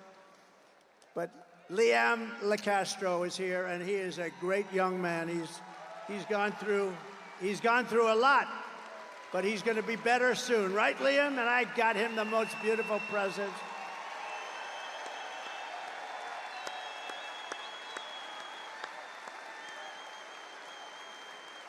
He's a great boy, great parents, beautiful sister.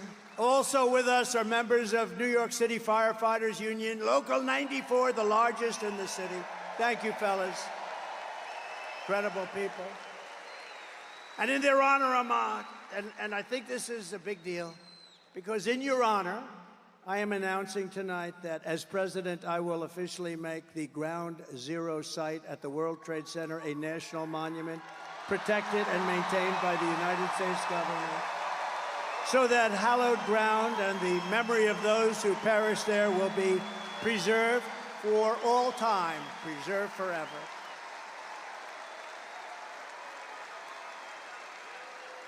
And you deserve it. A lot of great people. I met them last week. Thank you.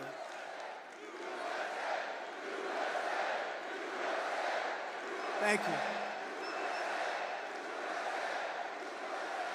Well, and I met him last week with the ceremony, and it was a beautiful ceremony, and met a lot of fantastic people.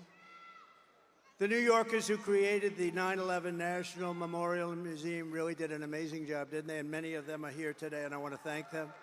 And I want to ensure that their outstanding work is sustained forever, and that's what we've done by doing this.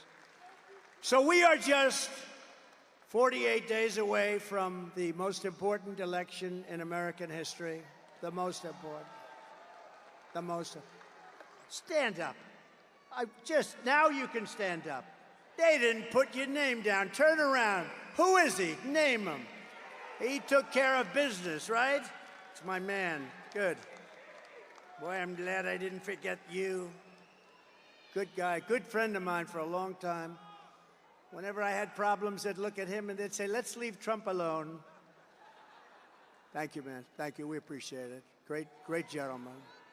Kamala Harris is for wide open borders with terrorists and criminals pouring into our country, more inflation, even higher than the last 4 years, which was a record. She wants to pack the Supreme Court. Think of that one.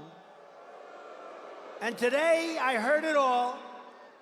I thought they wanted maybe 11, maybe they wanted 13. That's an unlucky number, so maybe it would be 15 instead of 9. But instead of 9, Kamala wants to bring up potentially as many as 25 justices so that they can rig the system like they rig everything else, including elections.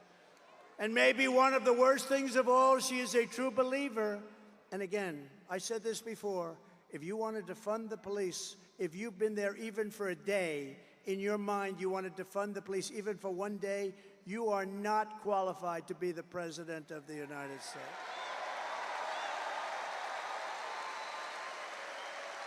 Because anybody who wants to defund the police, we can't have it. We can't have it. It'll go down.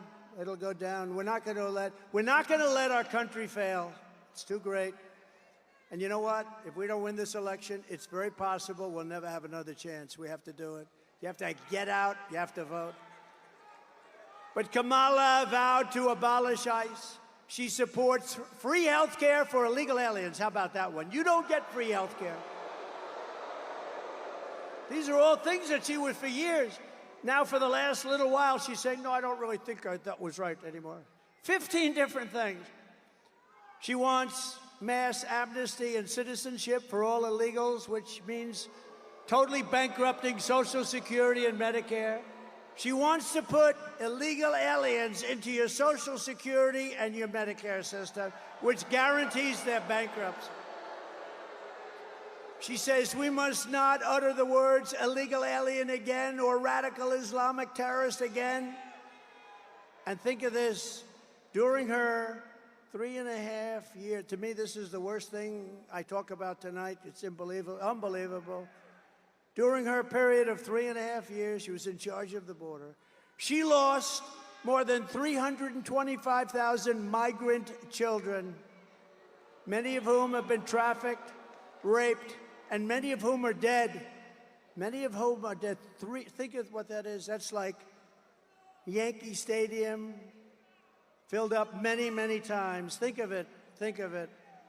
As California Attorney General, she redefined child sex trafficking, assault with a deadly weapon, and rape of an unconscious person. I'd never heard of this. Rape of a very unconscious person as totally nonviolent crimes. She vowed repeatedly to ban fracking. She imposed a natural gas export ban that is crushing the state of Pennsylvania. I'm way up in Pennsylvania, by the way. This helps.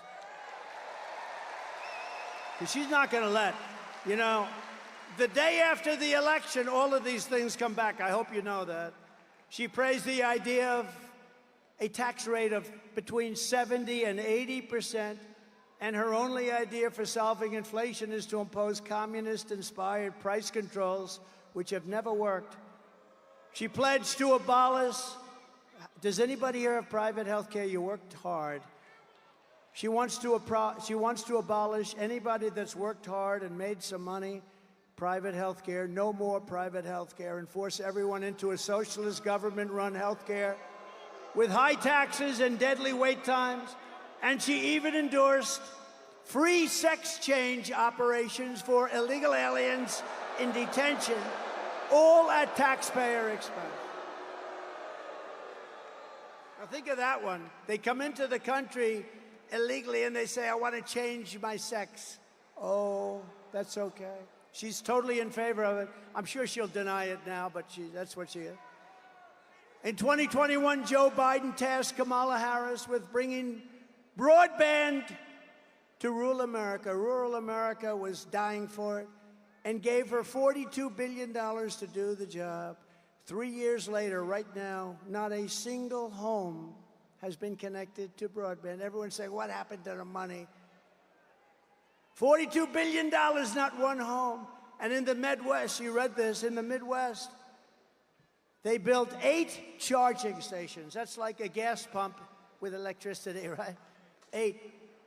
They spent $9 billion to build 8 charging stations. Other than that, it really works well. I will end the electric mandate on cars immediately.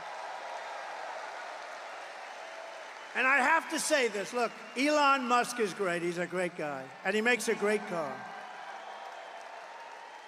And as strong as I am on this, because I think they're incredible, but it's limited. Some people want them, and some people love them. I think they're incredible, and he makes a great product, maybe the best product I hear. And he understands this. Some people have to go far distances. Some people don't want the additional cost. Some people don't want their car built in China. Electric cars will be built in China. I'm going to bring back the auto industry. We're going to have gasoline-powered cars. We're going to have hybrids. We're going to have electric cars. We're going to have everything. The new one is hydrogen. I heard about that the other day. Hydrogen. There's one little problem. If it blows up, you're dead. It's great until one day there's a little bit of a problem, Anthony, and it blows up. And when that happens, it's not a pretty picture. So I think I'll take a pass on that one, if you don't mind, for a while. And just today, 3 agencies of the Kamala Harris and Joe Biden administration, the FBI, the Office of the Director of National Intelligence and Cybersecurity and Infrastructure Security Agency, they just released a report confirming that Iran actors hacked into the Trump campaign's email accounts and in turn sought to give the hacked materials to the Biden-Harris campaign. They gave them all of the materials because Biden is working with Iran, and Iran doesn't exactly like me because they were ready to make a deal, except we had an election that was rigged and stolen. And look at what's happening to our world now. But no, Iran hacked into my campaign. I don't know what the hell they found. I'd like to find out. Couldn't have been too exciting. But they gave it to the Biden campaign. I can't believe it. Oh, yes, I can. But this is really foreign election interference. This is real election interference, not the phony crap that they've been trying to pin on me with Russia, Russia, Russia for years. Whatever happened to Russia, Russia, Russia? Remember the 51 intelligence agents? They said, no, no, the laptop from hell, it's Russia. No, it was Hunter.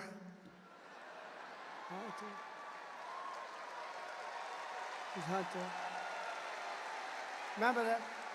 We had to go 2.5 years, and then they finally said, all right, the Mueller, remember Mueller? He said, in millions of phone calls, Trump didn't make one to Russia.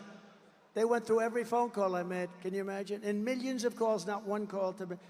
And a lot of people apologize for that, but not enough people apologize. They wasted time and money. They spent hundreds of millions of dollars going after me, and they got nothing. They got nothing. But we cannot allow this insanity to continue anymore. That's why less than 2 months from now, we are going to tell Kamala that we've had enough. Kamala, you've been a terrible vice president. You will be an even worse president. We're not going to take it anymore, Kamala. Kamala, you're fired. Get out. You're fired.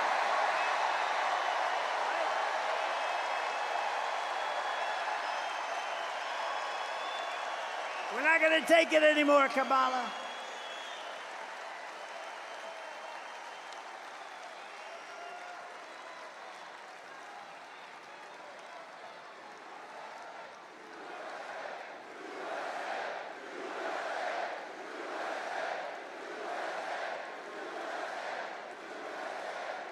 That was a little line from The Apprentice, which I'm sure you haven't seen.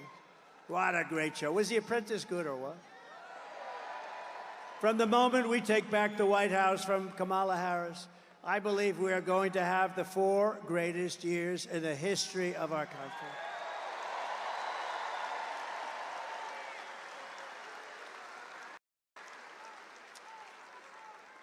Starting on day 1, I will seal the border and stop the migrant invasion, an invasion like no country has ever seen before.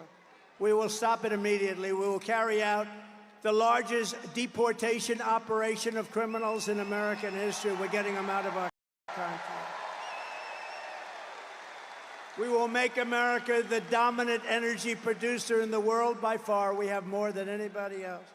And we have literally, we have more. Think of it, we have more than Saudi Arabia. We have more than anybody else, especially when you add Anwar in Alaska, which we will reinstitute immediately. We're going to use it along with growth. We are going to grow, grow, grow to start paying down our debt. We have $35 trillion in national debt. We were all set to do it. And then we got hit by COVID. We had to focus on that. And then we gave back. You know, I got great marks on the military. We took out ISIS, wiped out ISIS 100%. We did it in 4 weeks. It was supposed to take 4 years, 5 years. And I got great marks on the economy. Never got great marks on COVID because they didn't want to give them to me. But the fact is, we did an unbelievable job. Nobody knew what the hell it was. It came from China. It came from the Wuhan lab. I said all these things. And we did an unbelievable job, and we handed over a country whose stock market was higher than it was just prior to COVID coming in, and amazing. But we did have to focus on that. Think of what China did to us. The world has $60 trillion and millions of people dead over that disaster. Think of that. The whole world. Even China suffered very much. They suffered at the end more than almost anybody. I will turn the United States into a manufacturing superpower more than it has ever been before. We're going to bring back the car industry. We're going to bring back the car industry. Other countries that make us pay a tax to do business with them will be charged the same tax when they send their product into the United States.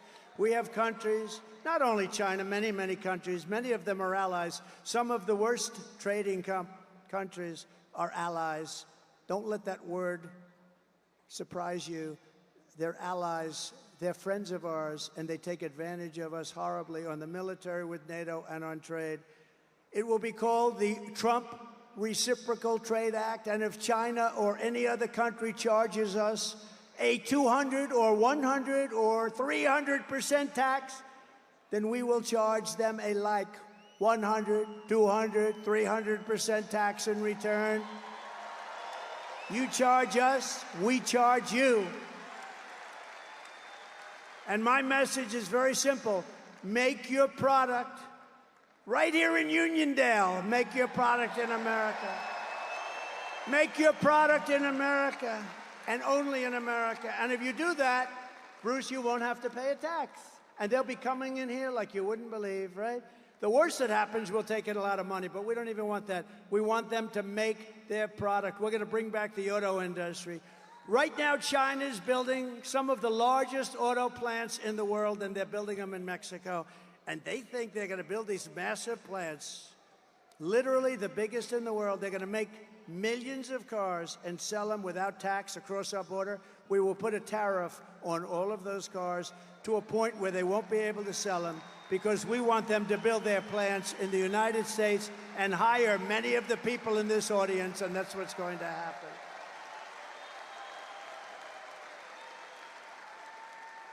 And we also have something that's basic, but wow, people said, you're really smart. Where the hell did you think of this one? No tax on tips. So if you're a waitress, a caddy, a driver, but maybe better, no tax on overtime.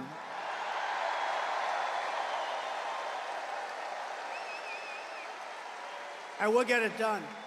We'll get it done. Unlike him with student loan debt that went nowhere, just to talk. We get it. I get it all done. Remember what they say, promises made, promises kept. That's me. And ready? Here's for the seniors.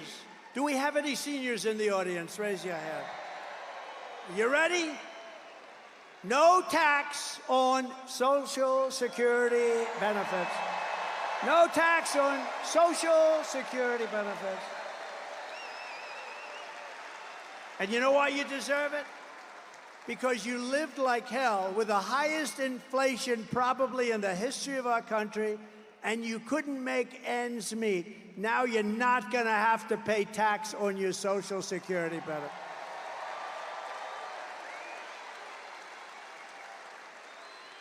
And I will always protect Social Security and Medicare, and they won't. They're going to destroy it. They're putting the migrants all over the place, including there. And while working Americans catch up, we're going to put a temporary cap on credit card interest rates. We're going to cap it at around 10%. We can't let them make 25 and 30%. We will terminate the Green New Scam and spend trillions of dollars. We're going to take the Green New Scam, one of the greatest scams in the history of our country. Remember when they used to say global warming? They don't say that anymore. They say climate change because the planet's actually getting cooler. Climate change, Chuck. Climate change is different. Just Chuck Zito. Oh, I feel safe with him in the front row. Are you afraid of climate change, Chuck? Because now it's no longer global warming because that wasn't working so well, because it was getting cooler. Now it's climate change because that covers if it's warmer, it's cooler. We're going to take all of that money, we're going to take it, and we're going to rebuild. We're going to take this money from the Green New Scam. It's a Green New Scam, one of the greatest scams in history. And we're going to spend it on roads and bridges and real infrastructure. And we're going to pay down debt, not fake infrastructure that's caused massive inflation and has no benefit whatsoever for our country. And I will settle the war in Ukraine. I got along very well with Putin and Zelensky. and I will end the chaos in the Middle East. A vote for Kamala Harris is a vote to obliterate Israel. That's what's going to happen. Israel will not exist in 2 years. And by the way, we are closer to World War III right now than at any time during anybody's life in this beautiful room. I will stand with Israel, and we will return a thing called peace through strength.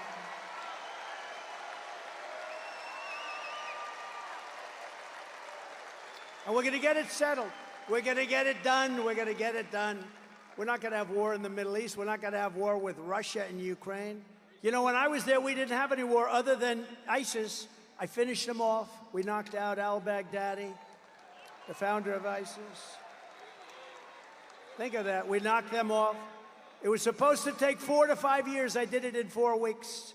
General Raisin Cain, what's your name? Cain, sir, what's your first name? Well, they call me Raisin. I said, your name is Raisin Cain. That's the general I was looking. He did it in 4 weeks. The Russian attack on Ukraine and the October 7th attack on Israel would never have happened if I was president. Would never have happened. Think of what the world would be, and think of what our nation would be with no Russia-Ukraine war, no October 7th disaster in Israel, and the Middle East. It's inflamed right now. It's inflamed like nobody's seen it for 50 years. No inflation and energy dominance. That's what it would have, energy dominance. We'd have no inflation. We wouldn't have either the Middle East or the Russia, Ukraine. What a different world it would be, wouldn't it be? Oh, we can't let them cheat on elections anymore. We can't let it happen. We will rebuild our cities, including Washington, D.C., making them safe, clean, and beautiful again. Right now, we have a capital that when you go down there, you have a damn good chance of being hurt, mugged, something. And we will keep the U.S. dollar as the world's reserve currency. We're losing that, but I'll keep it. I'll keep it. China wants to take it over, and if that happened to us, that would be like losing a war. That would be the biggest thing. That would make us a third world country.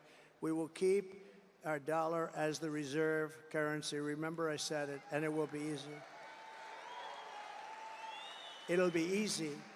But this is how we will end the era of inflation, mayhem, misery under Kamala and Crooked Joe, and unleash safety, prosperity, and peace for Americans of every race, religion, color, and creed. That's what we're going to do.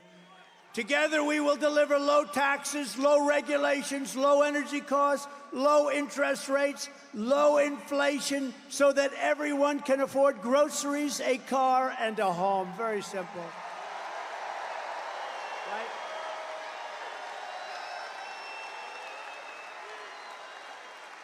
We will stop the invasion, end migrant crime, support our police, strengthen our military. I want to wish a happy 77th birthday to the United States Air Force.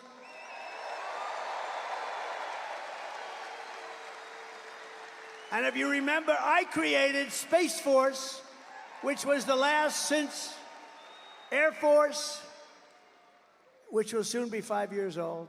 Space Force has turned out to be very important. We will build a missile defense shield around our country, keep critical race theory and transgender insanity out of our schools, and we will keep men out of women's sports.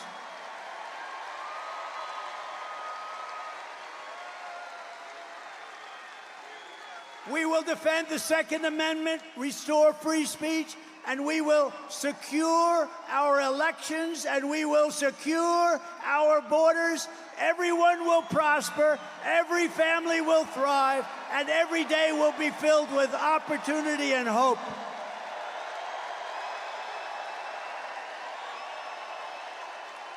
But for that to happen, we must defeat Kamala Harris and the crooked Democrats. So we must stop her country-destroying liberal agenda once and for all.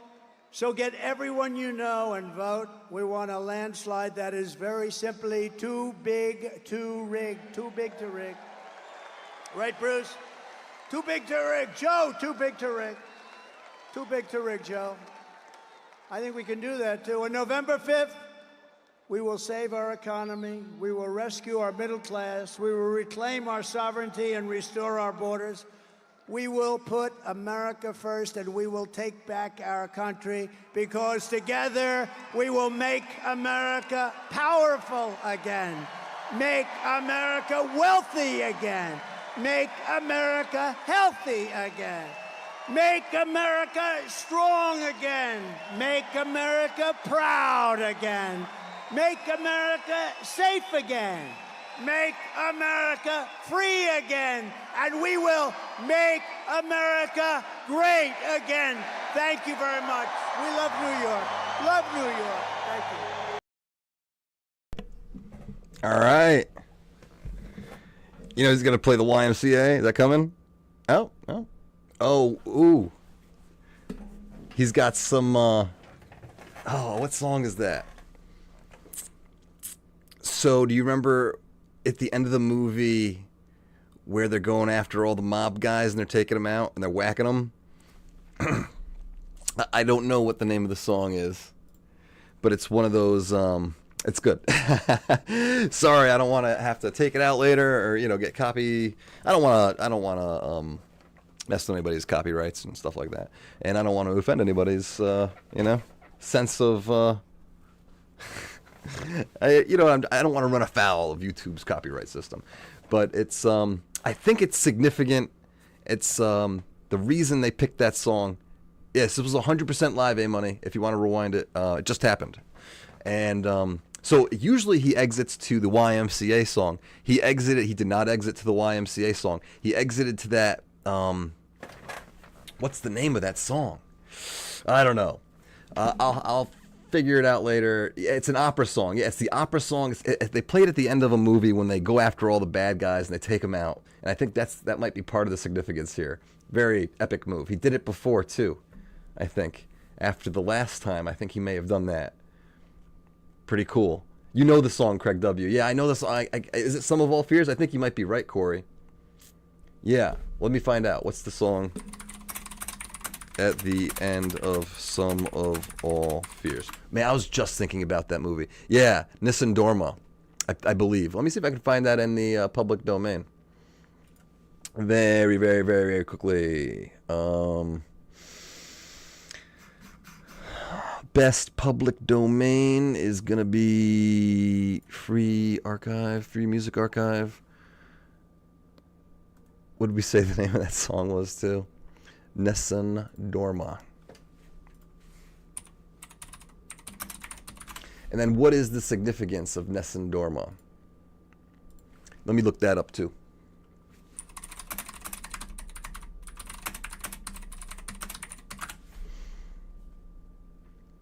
It's one of the most famous tenor arias from the final act of from an opera that titles None Shall Sleep in Italian, and aria is sung by Prince Caliph, who is determined to win the love of the cold princess. The significance lies both in its powerful emotional content, its broad cultural impact.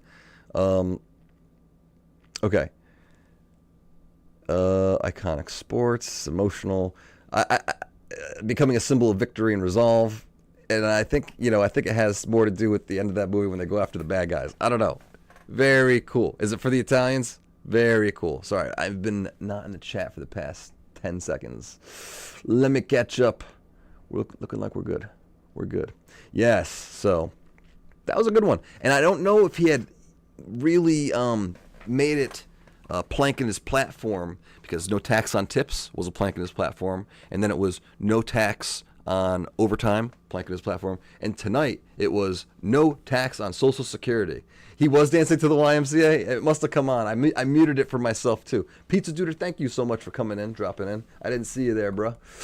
Who else? Is Matt still here? Lurking? Just kidding, Matt. I love how you guys get to see what I'm watching. Few watch videos, Joe Rogan, and always Pink Floyd. I usually go to bed to Pink Floyd. Usually. Trump's wife is gorgeous.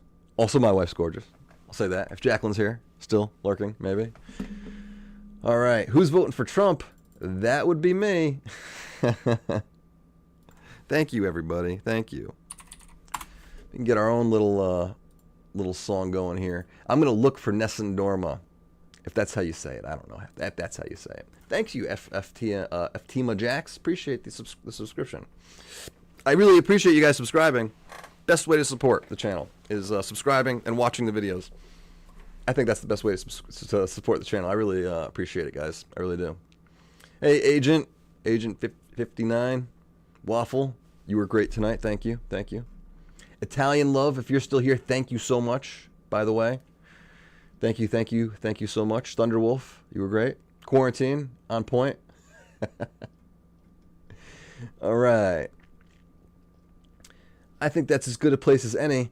We were, right before the stream started, we were, me and the kids were hollowing out a pumpkin. And I have to, the seeds have been drying, and I'm going to go upstairs, and I'm going to go put those seeds in the oven, and we will have pumpkin seeds tonight. Hey, Michael DeFiore, thank you very much for the subscription. Thank you. Craig W2, thank you. Thank you, Adele. Thank you, DMZ. Thank you. Outlaw, really appreciate you helping tonight. No, I think we're the pendulum. Money. Do you think America's in trouble? No, I think the pendulum's about to swing back towards the other side, towards the middle, towards common sense, towards prosperity. Hopefully, who's not living on their last credit card right now? Yeah, I'm super early for Halloween. The kids want, pumpkin seeds when they want pumpkin seeds. Yes, thank you, Pizza Duder. All right. Listen to the Black Sabbath playing a caravan. Oh, no, I didn't. All right. I gotta. I'm gonna make sure that happens tonight, Outlaw. I'm gonna listen to it as I'm fading out let's say. All right. It is time. Thank you, everybody. Thank you so much. Matt, thank you too. Really appreciate it. The jack-o'-lantern will be melted. Yeah, it's gonna be rotten by next week, probably. That is the problem with getting the pumpkins too soon. It happens every year to us. The kids want the seeds. We get them too early. Yes. Very fun. They like to carve the pumpkins and stuff too. Yeah, a little pie pumpkin. That's all. That's all they had at the store today. I heard Walmart has their pumpkins, but this was not from Walmart. Later, everybody. Thank you very much. Thank you for joining. I really appreciate it. Take care. Be well. See you next time. Wait. Tomorrow is Thursday, September 19th, and the Committee on the Judiciary has some, it's one of those long ones. They're a definition of engaged in business as a dealer in firearms. So they're going to be tackling some ATF business on the Judiciary Committee. And Committee on the Rules, Committee on Oversight, Accountability, Legacy of Incompetence, the Consequences of the Biden-Harris administration's policy failures. That's probably where we're going to be at 10 o'clock tomorrow. That seems good. Only be in one place, might as well. The witnesses are going to be the Honorable Brendan Carr, Commissioner, Federal Communications Commission, Mark Kerkorian, Executive Director, Center for Immigration Studies, Megan Mobbs, Director, Center for American Safety and Security, Independent Women's Forum, Mandy Gunskera, former Chief of Staff, U.S. Environmental Protection Agency, and Sky Perryman, is a minority witness for the Democrats, President and CEO of Democracy Forward. Okay. So that is the Committee on Oversight and Accountability, chaired by Mr. Comer. Join us tomorrow at 10. Oh, Xana, no problem. Go ahead and you can rewind it, watch it on Trump's channel, Right Side Broadcasting. Any one of those places, you can catch it again. Yes, thank you, everybody, so much. See you tomorrow at 10. Don't miss it. Yeah, I know. It's mostly 10 o'clock and 2 o'clock. The occasional 7 o'clock rally, Matt. I'm starting to fall into a rhythm. I'm trying to plan, firm-related stuff around this new venture. It's like I have to rethink my intake times. The client intake time is usually overlapping, so I gotta rethink that. I will see you all. Oh, did you sub just to say that, Megan? How can I not respect it? I appreciate the subscription for a minute or two. Even if you unsubscribe in 3 minutes, it happens. I get it. All right, everybody. For real this time. 10 a.m. tomorrow, Oversight and Accountability. Be there. Thank you so much. Knowledge is power. Subscribe for more. Mwah.